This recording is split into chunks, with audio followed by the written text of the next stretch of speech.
Днес е 9 септември 2024 година. Изминаха 80 години от установяването на народна власт в Република България. Ora è sempre resistenza. Onore ai nostri caduti. Per non dimenticare. България, за съжаление, е единствената държава не само в Европа, но и в света, която отрича съпротивата. Нека си припомним думите на италианския президент Серджо Матарела, който е бивш съдия. Той казва: съпротивата е морален бунт на обществото срещу фашизма. Днес искам да ви направя съпричастни към този ден. Нека видите тук част от имената на загиналите антифашисти, екзекутирани от фашистката власт без съд и присъда. Защото, както знаем, в България действаха двата закона: закон за защита на държавата и закон за защита на нацията, който развързваше властта, развързваше ръцете на държавната власт срещу неудобните политически личности. Вече 35 години от ноември 1989 година до днес фашистката цензура възкръсна и тя регулира обществените отношения в България по изключително опасен начин.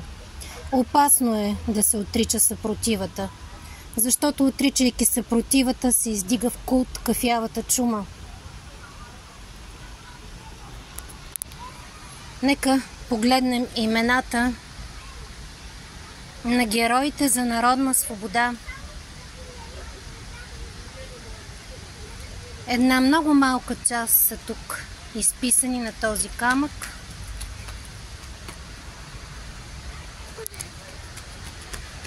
То, с който падне в бой за свобода, той не умира. Него жалеят земя и небо, звяр и природа, и певци песни за него пеят. Ще ви прочета само част от тези светли имена: Адил Дервишев, Александър Пъшев, Божин Чулев, Борис Бараков, Бочо Станчев, Бинка Парашкевова, Васил Додев, Васил Илков, Въло Йончев, Георги Басаров, Георги Петров, Ленин Мишев,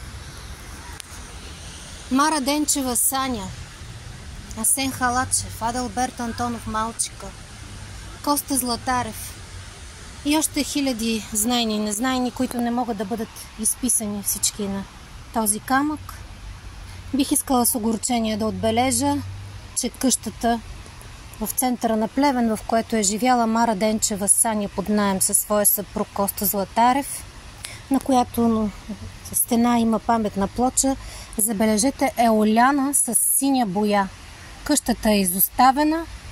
Известно е, че в двора на тази къща на 17 април 1944 година Мара Денчева е удушена и отдавена от агенти на полицията. На вас оставям въпроса да кажете: имаше ли фашизъм в България? И до кога евтината съдебна власт ще търпи подобни, бих казала, изключително опасни престъпни волеизявления, които стават и достояние на държавната власт? Плевен не е Монако, Плевен не е Франция, не е Гърция, не е Сърбия, не е Румъния, не е Испания. И за